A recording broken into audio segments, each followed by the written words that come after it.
পশ্চিমবঙ্গ সরকার সরকারি কর্মচারীদের জন্য গুরুত্বপূর্ণ নোটিশ দিয়েছে। সরকারি কর্মীরা মিডিয়ায় কোনো মতামত দিতে পারবে না। পুরো নোটিশটা আমি শেয়ার করছি।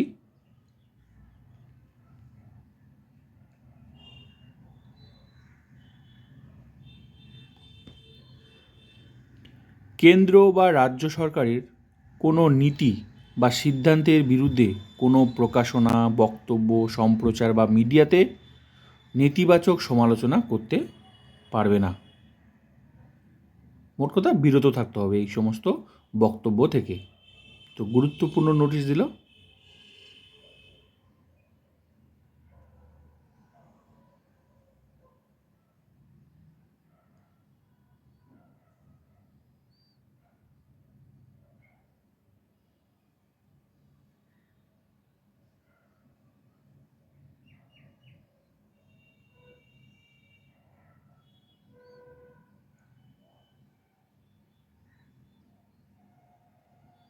তো ভিডিওটা ভালো লাগলে like, comment, subscribe and share.